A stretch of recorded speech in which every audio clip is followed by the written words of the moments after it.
एक बार बुद्ध एक गांव से गुजर रहे थे। उस गांव के लोग उन्हें पसंद नहीं करते थे।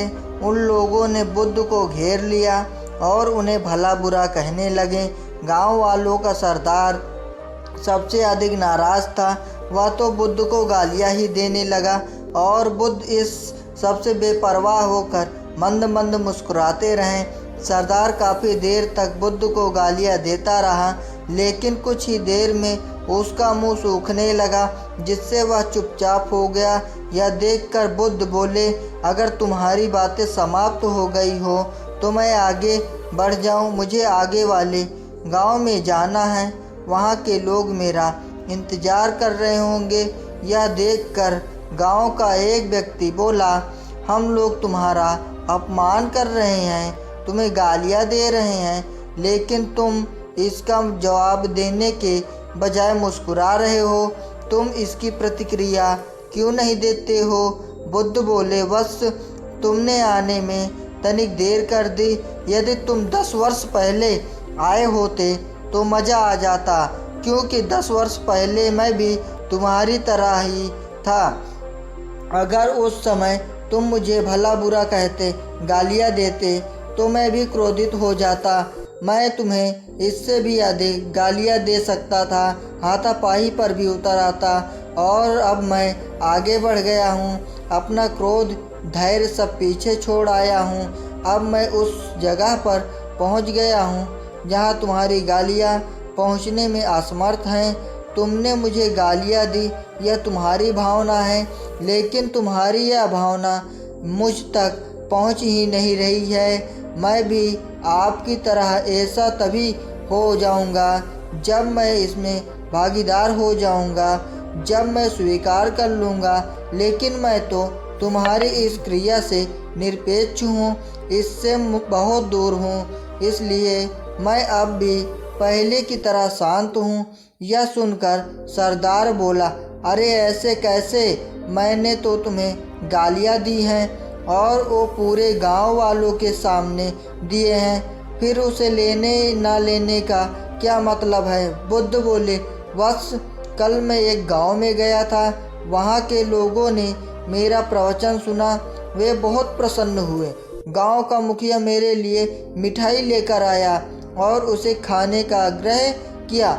मैंने कहा कि मेरा पेट भरा हुआ है, इसलिए मैं इसे ग्रहण नहीं कर सकता हूँ।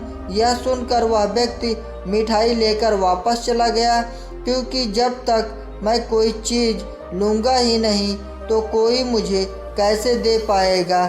इसमें तो मेरी सहमति आवश्यक है कि नहीं? हाँ, ये तो बात है। एक व्यक्ति ने बुद्ध का समर्थन किया। बुद्ध ने पूछा, जब मैंने मिठाई लेने से मना कर दिया तो उन लोगों ने उसका क्या किया होगा?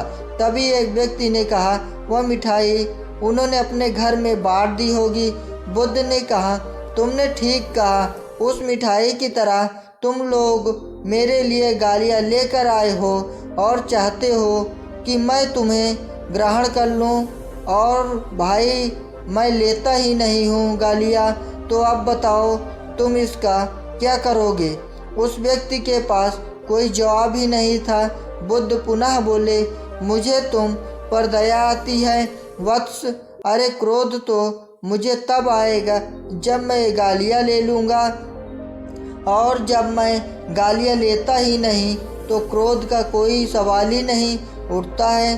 बुद्ध की बातों पर सरदार ने कोई प्रतिक्रिया नहीं दी, शायद वह कुछ सोच रहा था।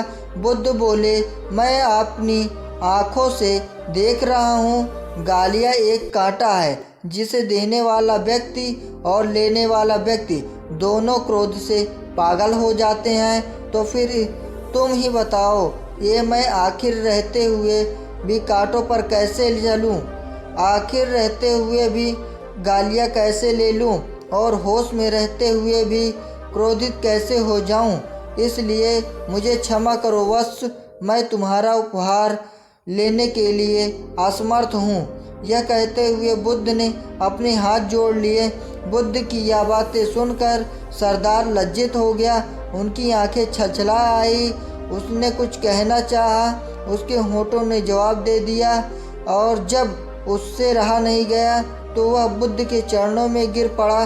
दोस्तों, हम में से ज़्यादातर लोग यही समझते हैं कि हमारे दुखों का कारण कोई दूसरा व्यक्ति है, और जब हम ऐसा मानते हैं तो हम अपने नियंत्रण की कमी और अक्षमता को अनदेखा कर देते हैं। वत्समय यह हम पर निर्भर करता है कि हम दूसरों के द्वारा प्रदान की गई नकारात्मक को स्वीकार करते हैं या नहीं। अगर हम नकारात्मक को स्वीकार करते हैं तो हम अपने पैरों पर ही कुल्हाड़ी मारते हैं, और जब हम उसे अस्वीकार करते हैं तो घृणा, क्रोध, इंसान किसी से भी मुक्त हो जा सकते हैं। अगर यह आपको वीडियो अच्छा लगा है तो चैनल को सब्सक्राइब करके बेल आइकन प्रेस करके हमें सपोर्ट करें। धन्यवाद।